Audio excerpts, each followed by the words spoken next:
You are listening to The Briefing, first broadcast on the 13th of January 2025 on Monocle Radio.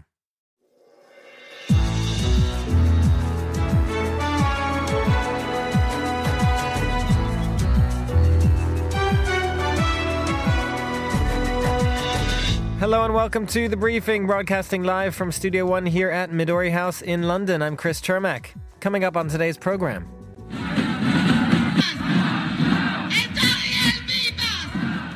Protesters demand Israel's Prime Minister agree to a ceasefire in Gaza as Qatar submits what it calls a final draft to the warring parties. Could the next 24 hours finally see peace? After that, we'll hear about Canadian firefighting planes in Los Angeles. We'll follow a United Nations warning about scam centers and human trafficking in Southeast Asia. We'll get the latest business headlines, and finally... Well, we need Greenland for national security purposes. I've been told that for a long time, long before I even ran. With Greenland in the spotlight like rarely before, we will speak to an expert on maps about what makes the Danish territory so special. All that right here on The Briefing with me, Chris Cermak.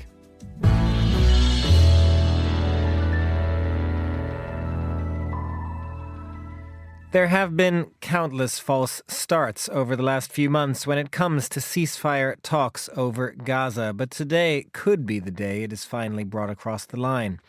Qatar has given Israel and Hamas what it calls the final draft of a ceasefire proposal after claiming a breakthrough in negotiations in Doha around midnight. It is said that the next 24 hours will be crucial. Well, I'm joined now by the foreign correspondent Hannah McCarthy for more on this. Hannah, always good to have you on the show. Tell us first of all about this potential breakthrough. What do we know about what came around midnight last night? Sure, Chris. Well, as you said, there have been many false starts just like this one over the last 15 months of the war in Gaza. And I think the statement by the White House National Security Advisor, Jake Sullivan, is one to kind of pay close attention to. He said, we're very close to a Gaza deal, but until it's actually done, it isn't done. So being close to a deal is meaningless if they don't get this over the final hurdle. So we understand that there has been some progress made on the details of which hostages will be included in the humanitarian phase, which is the first phase of the deal that's being negotiated, and some negotiation on which prisoners, Palestinian prisoners, will be included in the first phase of the Palestinian prisoner release. So we don't have all the details here. They're not being made public, but it does sound like there's been something of a breakthrough. And we understand that a draft agreement has been given to both sides. At the same time, Israel, nevertheless, has briefed press saying they have not received a draft proposal. Again, a sign that nothing is done until it is done. Nothing is done until it is done. Absolutely the case with this. Do you get any sense, though, of what might be happening today when some officials have said the next 24 hours will be pretty important in this? Again, a lot of today is going to be something of a balancing act for Netanyahu.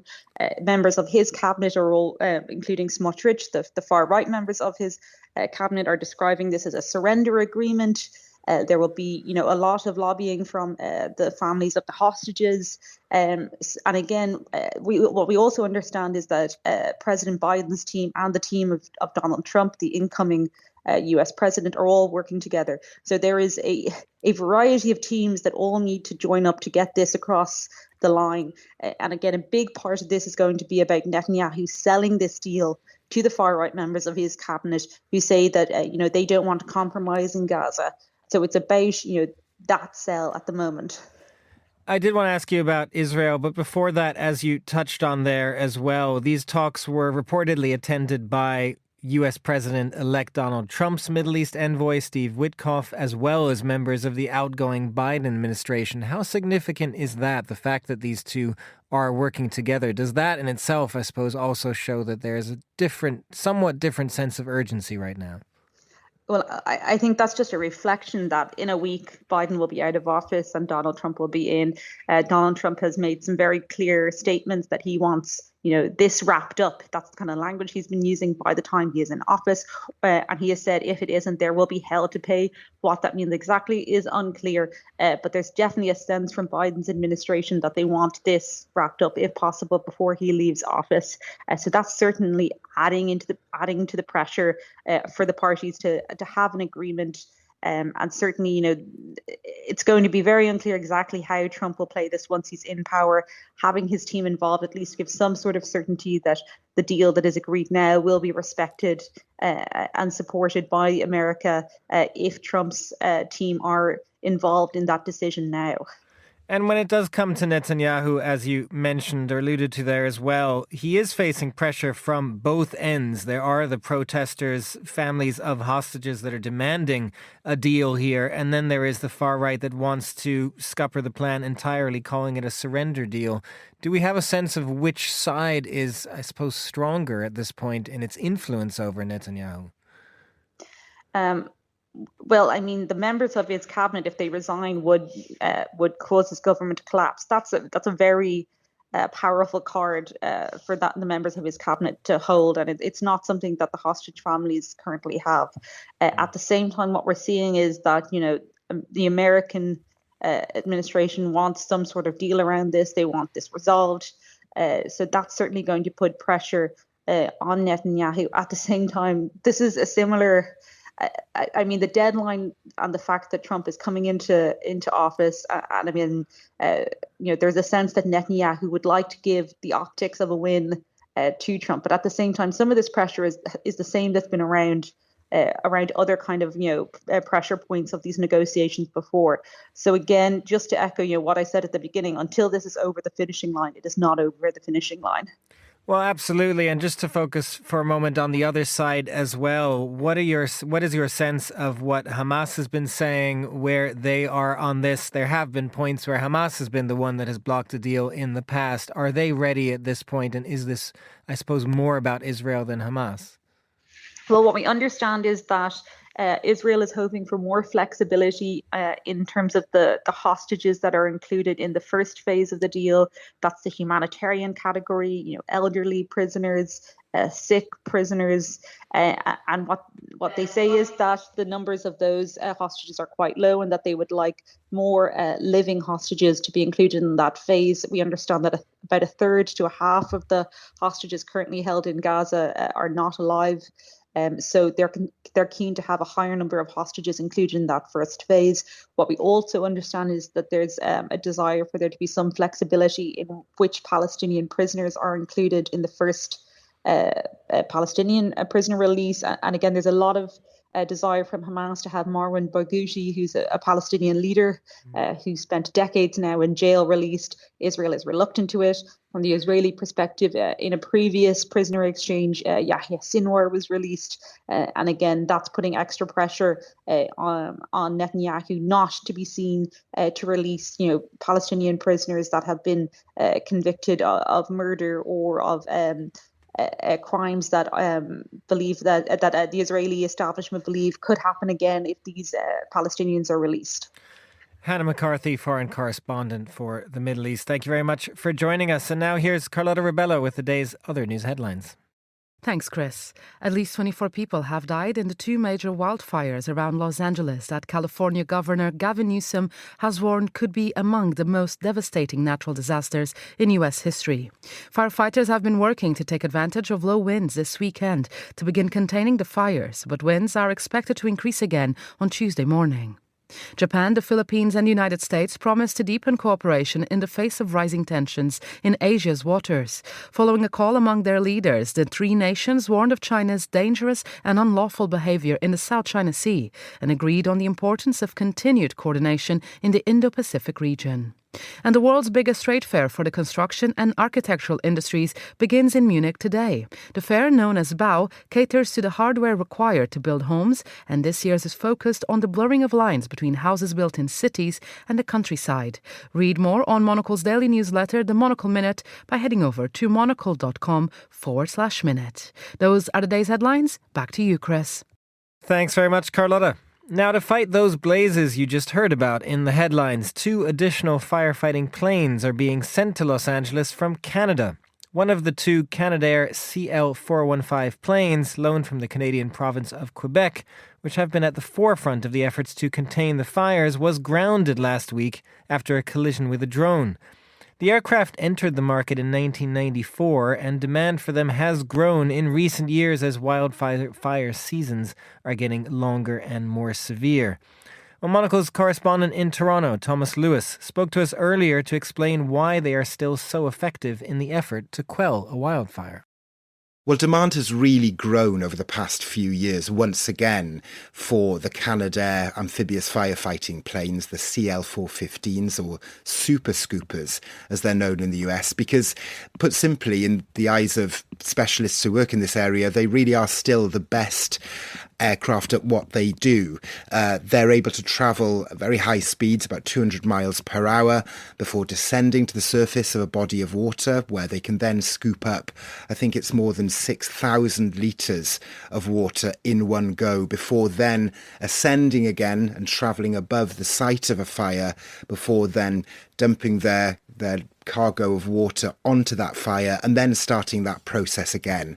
What we've seen is that other, perhaps comparable models of amphibious firefighting aircraft available on the market is that they're not able to do as many cycles of that process in one go, that they do need to go and either refuel or be recharged kind of elsewhere, which takes time. So Canadair really is able to keep a sustained effort of collecting water, dropping water on a fire, then collecting it again, which is why we've seen big orders coming in from de Havilland of Canada, the manufacturer that now makes these aircraft in their bases in Calgary and in the city of Victoria in British Columbia.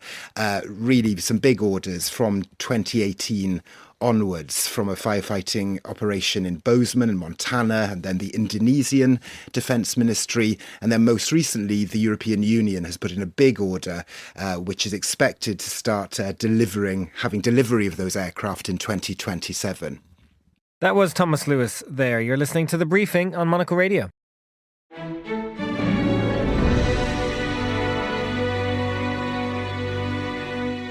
You are back with The Briefing. I'm Chris Cermak. The United Nations has said that hundreds of thousands of victims are trapped in a series of scam factory compounds spread across Myanmar, Cambodia and Laos. It is a problem that has been quietly developing for years, with organized cyber criminals luring people to the region and demanding ransoms for them to leave. Well, joining us now from Kuala Lumpur is the journalist Dave Grunebaum, who has been reporting extensively on these compounds through some of those who have escaped. Dave, thanks so much for coming on the show. Tell us, first of all, how this is happening to so many victims, and how do they go about scamming people? So basically what's happening, and I should actually point out, where are most of these victims, where are they from, the ones that are getting trapped in these compounds? The vast majority are coming from Asia, South Asian countries such as India and Bangladesh, Southeast Asian countries such as Malaysia, where I am now, in Indonesia, but countries across the region, as well as countries such as countries in Africa as well. Now, what's very typical way for them to get caught and trapped is, to begin with, they're looking for job opportunities. They're online, they're on social media, they're looking for job opportunities. And often these are job opportunities. They could be in tech. They could be a blue-collar job, such as a driver. They could be in the service industry, such as a chef. But there's lots of things posted that they see. They put out an inquiry, and then a purported recruiter gets back to them, says, yes, we've got a great job opportunity. Everything seems really legit. They often set up Zoom interviews. So they do a Zoom interview. The supposed recruiter has got a real office-looking backdrop where they're doing the interview from. And the job is, out of their home country. It would be sometimes in one of the destination countries here, such as Cambodia, or a lot of times what's really common is the job offer is in Thailand. And even though the supposed job offer, and even though Thailand is not one of the countries where these scam compounds are, there's no evidence of these massive compounds there, but Thailand borders Myanmar, Cambodia, and Laos, where these compounds are. So then they'll fly these people to Bangkok. They get picked up at the airport after they get through immigration. Often they've even set up a fast lane and sometimes paid off an immigration officer to get them through quickly. And then once they've got you in the van at the airport, you're trapped and you're taken over the border, trafficked into Myanmar, Cambodia, or Laos. You're put into a giant compound with armed guards, often with AK-47s, and you're put there with thousands of other people who this has already happened to. And then you're taught to be a scammer. And how are they conducting these scams? Well, it's through social media, such as Facebook and LinkedIn, or on dating apps, such as Bumble, Hinge, Tinder. That's the idea there, is to befriend people. They're supposed to meet people on these apps and befriend them. And, this relationship that they build, it could be established over weeks, sometimes over months before they even bring the scam opportunity up. They, will often do a romance scam. You think, the person on the other end who's going to be scammed out of money, they think it's, one woman on the other end. It could be 40 different people rotating under the same profile.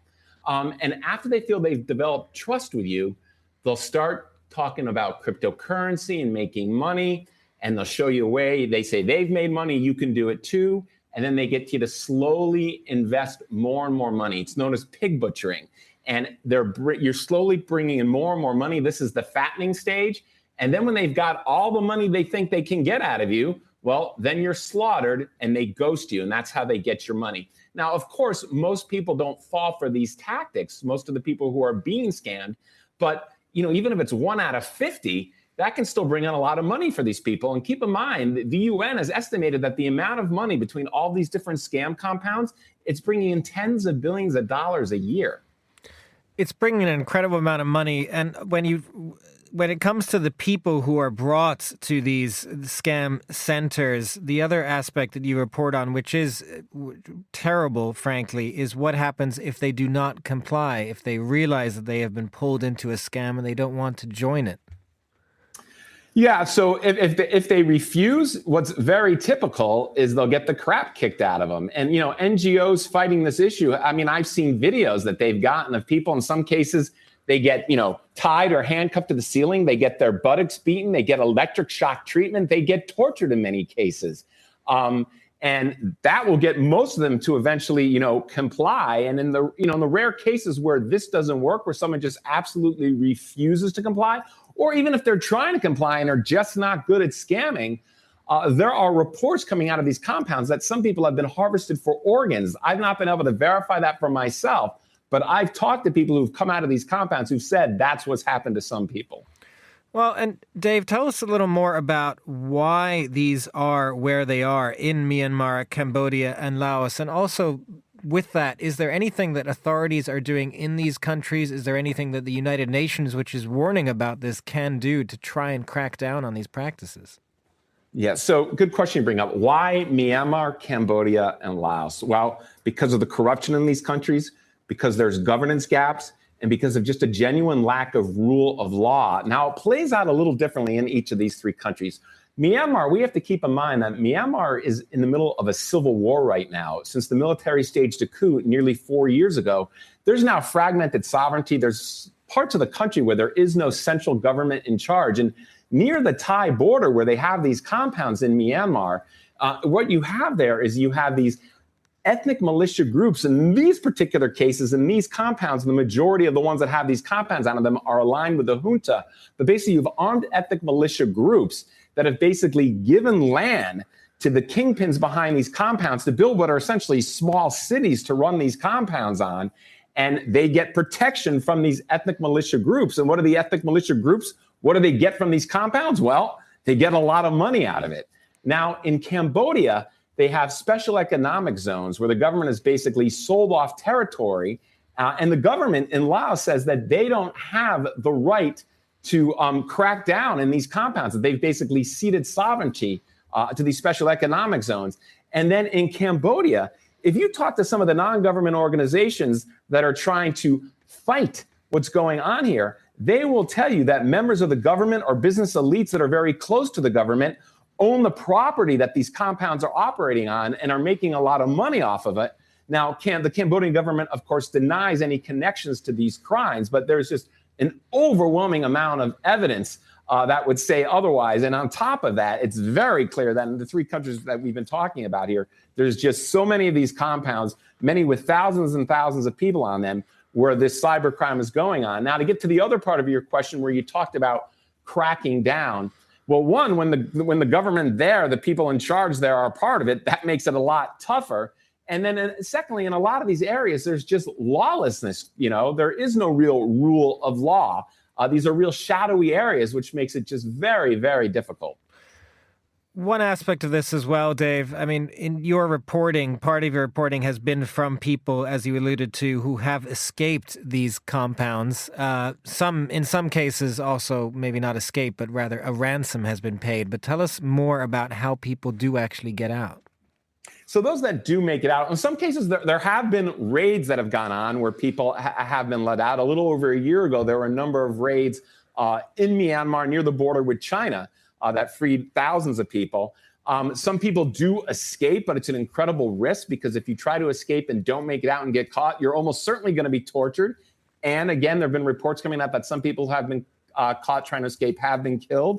And then comes obviously a more common way, which is to pay ransom. And what these groups will sometimes do, they will send videos to the families of the people that they're trying to get ransom money, showing them their adult children. And I should bring out that most of the people that are getting trapped tend to be in their 20s and 30s. They'll show them video of them being tortured, saying, we want ransom money. And I spoke to met one family here. They spent about $70,000 US to get their son back, and it didn't even work in that case. After they paid the money, the group said, oh, you were late on the payment, now we went more.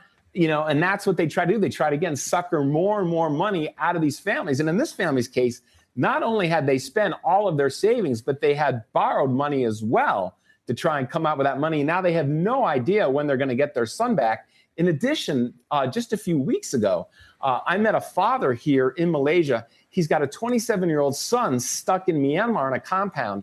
He is now paying $1,000 a month in ransom. This is not to get his son back.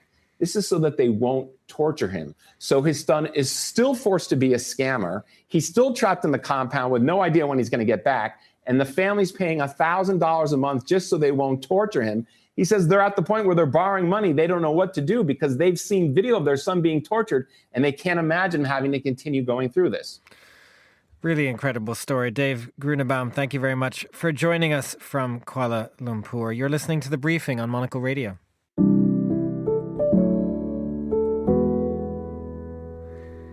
This is The Briefing, and it's time now for a roundup of trade and economy news with the economist Vicky Price, former joint head of the UK government's economic service. Vicky, thanks very much for coming on the show. We're going to start with bond markets, which have been going, haywire in the United States. Yes, well, not just in the United States, of course, but it is really what's been going on in the US, which has affected all other markets as well. We've seen that in the UK, we've seen that in Europe more generally, and I think it's partly we are guessing because the markets have become now convinced that we're not going to get the interest rate cuts we're going to get otherwise because inflation is going to be higher. And one of the reasons for inflation being higher in the US, at least, would be because of the expectation of tariffs by President-elect Trump when he takes over. And that is spooking the markets all across. So suddenly yields are going up everywhere and making the job of financing and servicing government debt a lot more tricky. And in the UK in particular, of course, given that we've just embarked on quite a fiscal easing, if you want to call it that, by the government tending to spend an awful lot and borrow quite a lot. That is bringing an extra dimension to it, and it's almost crisis points. Well, it is quite striking, just to jump on that quickly, Vicky, the fact that this is happening in the U.S. Because the bond markets, it is about borrowing, it's about debt. Is there a sign that, investors are actually worried about the U.S. government and whether it will be able to pay its debts under Donald Trump? Well, yes, I think the debt to GDP ratio in the US is, of course, quite high. It's about 120%, which is considerably higher than is the case in many other countries, except perhaps Greece and Japan. But otherwise, yes, there is concern that the promise of cuts in taxes, which has come from President-elect Trump, is going to make it a lot more difficult to have fiscal sustainability in the future. And of course, and we have seen, and it's happening all the time, that the sort of debt ceiling that exists in the US makes it quite difficult to do various things that the government wants to do because it just hits that problem, quite significantly. So if there is an issue with the US, then that is the concern. But I think it's much, much more a question of interest rates and central bank interest rates, which is causing the current problems in the capital markets rather than necessarily worrying about the debt situation. After all, the debt to GDP ratio has been high in the US for quite some time. We had the Biden sort of reflation taking place. I mean, the Bidenomics had also meant that things were moving in that direction. So it's not new. It's surprising that the markets would suddenly be spooked by that. I think it is much, much more than the inflation picture which has changed. Well, Vicky, I did want to focus on one other story that you brought us, which is particularly interesting because China, on the other side of the world, has been posting a record trade surplus. And this is, of course, also interestingly linked to the US with Donald Trump coming in and the threat of tariffs. It's quite striking that China has actually seen its imports falling, exports rising despite all of this. Well, yes, I think there is an awful lot from what we see front loading taking place. So because people are expecting tariffs to be imposed, and there could be 60% tariffs on Chinese goods. Well, it remains to be seen whether that actually materializes.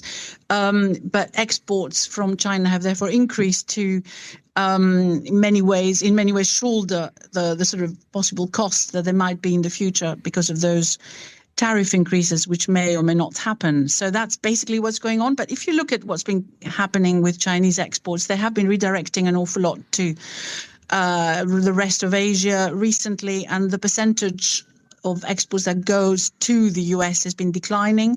And of course, there are increasing sanctions. There are more sanctions imposed on exports to China by Biden, just a few hours ago. So we do have a situation where I think the markets are now trying to ease the pain for the future by doing things right now in terms of importing goods from China. And I think that probably later in the year, if those tariffs are imposed, will change quite dramatically. Vicky, thank you very much for joining us. That was the economist Vicky Price, and this is The Briefing.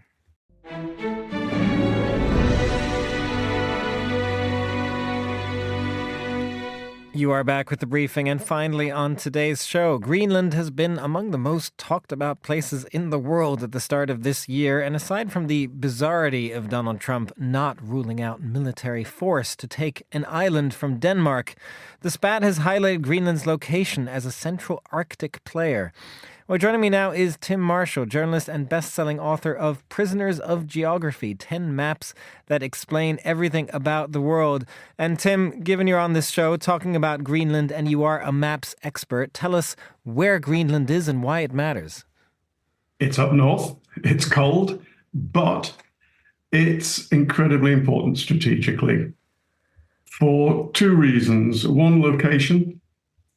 It is the shortest route for Russian submarines. If they want to reach North America, they go under the ice pack in Greenland. Then there's something called the GI-UK gap. Greenland, Iceland, UK. Those three islands, and the sea lanes running between them are the sea lanes that the Russian Navy uses when they come out of the top of Russia, round and down. In the Cold War, that was known as the kill zone. Happily, it never came to that. And it is still where NATO would try to block the Russian fleet in the event of hostilities. The other reason, and I think this is actually possibly more important now in the 21st century, and that's the stuff that's under the surface of Greenland. There's all sorts of the precious metals that we require for 21st century technology, including renewable energy. China has a monopoly on most of the world's supplies for this stuff. This is the stuff that goes into your cars, your phones, renewable energy, as I said, super semiconductor chips, and it's chock-a-block full of the stuff. And so I agree with you. It is a bit bizarre for Trump to start talking about not ruling out military force. There's not going to be military action by the Americans. But what he's doing is putting a marker down because he knows that the tiny population of Greenland actually wants independence. If that was to happen in the future, which country wants to get a head start? The United States does. Well, the United States certainly does, but at the same time, as you allude to some of the things there, Russian submarines and why Greenland is important to them as well, the raw materials and resources that Greenland has. I mean, as usual, I guess as you make the point there, Donald Trump, whether he is bringing attention to this in the wrong, right way or not, the fact that he's bringing attention to it, the fact that Greenland is important, is it, I guess, a place that has been under the radar until now? Do kind of experts in the Arctic region, have they known that this is going to be a flashpoint for a long time? Very much so, and not just Greenland, but the Arctic in general. During the Cold War, it really was people concentrated, including on Iceland. The Americans used to have a base in Iceland. At the end of the Cold War, with the perceived threat that they thought had gone away, and so that base was closed and people's attention wandered elsewhere. But it's been refocused quite significantly in the past decade. It's not just Greenland. If you look at what's called the Northern Sea Route, the NSR, which travels along the top of Russia, well, the melting Arctic ice pack is opening up that sea route as a trading route. And it's international waters, according to one argument, but 200 miles from Russia's coast is its EEZ, Exclusive Economic Zone. And at some point, Russia can start saying, excuse me, you need our permission to travel through this. So, it's really come into focus. The idea of buying land is hardly new. There's lots of examples of it, including just in the last few years around the world. All Trump is doing, it's like when you want to buy a car. If the car salesman says $20,000, you don't just say yes. You kick the tires a few times and say, meh. So he's just putting out a marker for the USA to try to gain, at the very least, influence, if not control, of an increasingly strategically important area. Tim, I do have to ask, as someone who wrote a book on prisoners of geography, what do you then make, though, of all this talk of Donald Trump's expansionist ambitions, trying to break those shackles, if you will? Yeah, well, the concept of prisoners of geography is not that you are completely imprisoned by what you've got. It is that it underpins so many of your choices. You cannot escape geography when you're making choices. And so it is the very geography of Greenland which imprisons, in this case, Trump's thinking.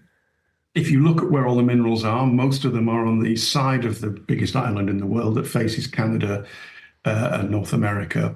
It's also the idea that throughout history, geography is always important and will continue to be so despite technology, but different parts of geography become less important, for example, coal, and other areas become much more important, for example, where the lithium is, lithium triangle in Latin America, for example.